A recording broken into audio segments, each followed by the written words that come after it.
Assalamualaikum warahmatullahi wabarakatuh. Terima kasih Pak Rizal dan teman-teman mahasiswa Seminar Pendidikan Biologi atas kehadirannya pada kesempatan kali ini. Jadi pada kesempatan kali ini saya akan menyampaikan apa yang sudah saya review dari 2 jurnal internasional dan nasional terakreditasi.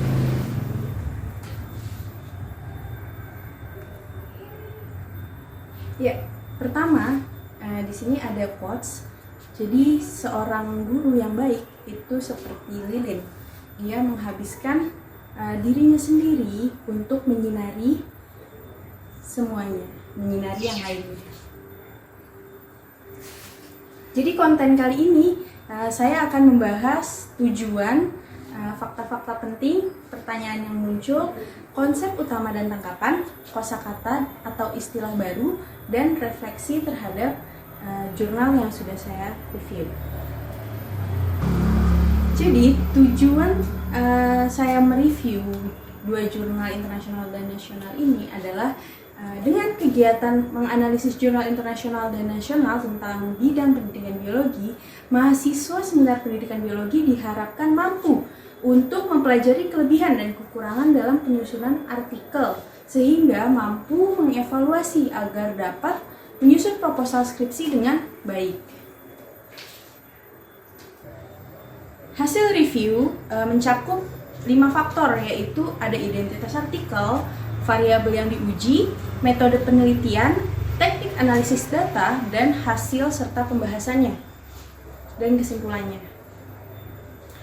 Ya, yang pertama kita akan mengulik dulu tentang apa yang sudah saya review di jurnal nasional.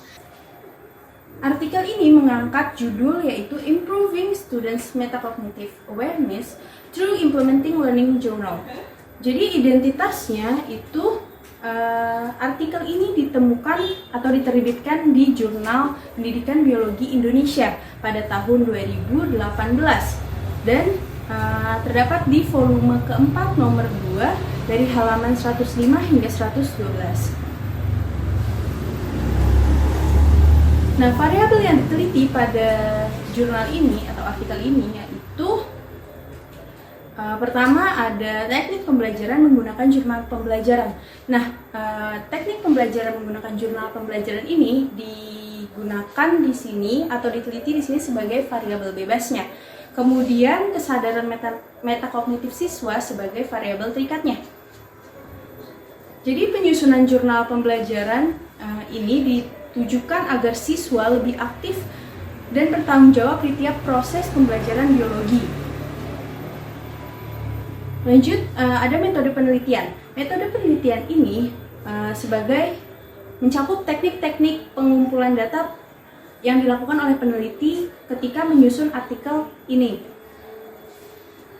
Nah, aspeknya itu ada pengambilan sampel. Pengambilan sampel dilakukan dengan purposive sampling dan didapat 2 kelas untuk diuji, yaitu kelas 7D dan kelas 7C. Kelas 7D berperan sebagai kelas eksperimen dan kelas 7C berperan sebagai kelas kontrolnya. Nah, instrumen penelitian yang digunakan ini dengan Metacognitive Awareness Indicator atau MAI dengan skala Likert. Nah, ini didapat dari expert, jadi sudah ditentukan. Nah, hasil yang diperoleh itu hasilnya diperoleh sebelum dan setelah perlakuan. Lanjut, metode penelitiannya yaitu kuasi eksperimen atau eksperimen semu. Jadi kuasi eksperimen ini digunakan atau dilakukan untuk mengesampingkan pengambilan sampel secara acak. Lalu desain penelitian yang digunakan yaitu non-equivalent pretest post-test control group. Jadi dengan pemberian pretest dan post-test. Dan instrumen yang digunakan pretest, post-test, dan tadi MAI atau Metacognitive Awareness Indicator. Lanjut ke analisis data. Apa sih teknik analisis data yang digunakan di jurnal ini atau di artikel ini? Jadi teknik analisis datanya itu Pertama, hasil pretest dan posttest yang sudah dikumpulkan itu dihitung dengan uji endgame. Nah, uji endgame ini digunakan untuk menghitung selisih antara pretest dan posttest yang sudah dikerjakan oleh dua kelas tadi, kelas eksperimen dan kelas kontrol. Nah, hasil perhitungan endgame atau jumlah skor endgame itu akan diuji lagi melalui uji prasyarat, normalitas, dan homogenitas. Pada artikel ini, peneliti menggunakan uji chi-square untuk menguji normalitas data dari skor endgame, dan uji homogenitasnya menggunakan uji Levens untuk menguji apakah data dari hasil endgame, dari hasil skor endgame, pretest dan posttest dua kelas tadi itu homogen atau tidak. Nah, kemudian apabila setelah melakukan uji prasyarat, normalitas, dan homogenitas ditemukan hasil bahwa data tersebut berdistribusi normal dan homogen, maka selanjutnya peneliti membuat atau melakukan uji T independen. Peneliti menggunakan uji T independen ini untuk menguji apakah dua variabel atau dua kelas yang diuji itu memiliki perbedaan rata untuk menentukan signifikansi pengaruh dari variabel yang diuji terhadap variabel terikatnya. Nah, lanjut ke hasil dan kesimpulan. Jadi setelah dilakukan uji analisis data tadi, diperoleh hasil sebagai berikut. Yang pertama ada hasil endgame. Hasil uji endgame ini menunjukkan bahwa kelas eksperimen atau kelas 7D itu menunjukkan nilai endgame yang terlampau di atas dari kelas kontrol, kelas 7C. Nah, di sini bisa dilihat bahwa nilai posttest pada kelas eksperimen memiliki jumlah nilai yaitu 89,82 dan nilai kelas kontrolnya yaitu 73,71. Nah, kemudian ada hasil uji normalitas dan homogenitas. Pada tabel ini ditemukan bahwa uji normalitas dan homogenitas nilai hasil endgame itu berdistribusi normal dan homogen karena nilainya di bawah dari critical value. Nah, selanjutnya setelah tadi uji prasyarat sudah selesai, kemudian diperoleh hasil uji T independen. Hasil uji T independen ini menunjukkan hasil bahwa T hitungnya lebih besar daripada T critical value, yaitu 19,44 lebih besar dibanding 1,99. Nah, hipotesis nol atau hipotesis nol ditolak dan hipotesis terdapat perbedaan antara kesadaran metakognitif antara kelas eksperimen dan kelas kontrol diterima. Artinya terdapat perbedaan kesadaran metakognitif antara kelas 7D dan kelas 7C. Nah, kesimpulannya dengan hasil uji tersebut, uji T independen dapat diartikan bahwa pengimplementasian dari pembuatan jurnal belajar itu dapat mampu meningkatkan kesadaran metakognitif siswa di SMAN 5 Sukabumi. Ya, baik, sampai situ review saya tentang jurnal nasional. Ya, lanjut ke hasil review saya tentang jurnal internasional. Ya, jadi pada artikel jurnal internasional ini mengangkat judul Empowering Students Metacognitive Skills Through New Teaching Strategy, Group Investigation Integrated with Think, Talk, Write in Biology Classroom. Jadi identitas artikel ini diterbitkan oleh Journal of Baltic Science Edition pada volume ke-15 dan nomor 3, dimulai dari halaman 391 hingga 400. Nah, selanjutnya variabel yang diteliti di jurnal ini, di artikel ini, yaitu adanya strategi pembelajaran. Jadi, strategi pembelajaran yang diuji itu ada 4 macam, yaitu group investigation, think, talk, write integrated with group investigation, dan konvensional. Jadi, strategi pembelajaran konvensional ini berperan sebagai variabel kontrolnya. Sedangkan ketiga strategi pembelajaran yang tadi itu sebagai variabel bebas. Kemudian variabel terikatnya yaitu kemampuan metakognitif siswa, sama seperti jurnal nasional yang tadi saya review. Lalu dengan tujuan apa jurnal ini dibuat, yaitu apakah pengimplementasian group investigation dan think talk write itu dapat memiliki pengaruh terhadap peningkatan keterampilan berpikir kritis siswa. Nah, selanjutnya peneliti melakukan metode penelitian, yaitu mencakup teknik pengumpulan data dan pengambilan sampelnya. Jadi pada artikel ini teknik pengambilan sampelnya itu menggunakan simple random sampling. Jadi populasi peneliti menggunakan atau menunjuk 7 SMA di Surabaya, Indonesia, dan mengambil 167 siswa untuk dilakukan penelitian ini. Lalu metode penelitian yang digunakan sama dengan jurnal sebelumnya atau artikel sebelumnya, menggunakan kuasi eksperimen. Selanjutnya desain penelitiannya tetap sama, yaitu pretest post-test control group. Lalu instrumennya sama juga dengan artikel yang tadi, yaitu menggunakan pretest dan post-test. Peneliti selanjutnya ada analisis data. Bagaimana peneliti menghitung atau menganalisis data-data yang sudah terkumpul dari selama proses penelitian. Jadi yang pertama dilakukan oleh peneliti yaitu hasil pretest dan post-testnya terbagi jadi 2, yaitu ada PG dan SI. Nah, hasil pretest dan post-test PG dihitung menggunakan uji ANOVA.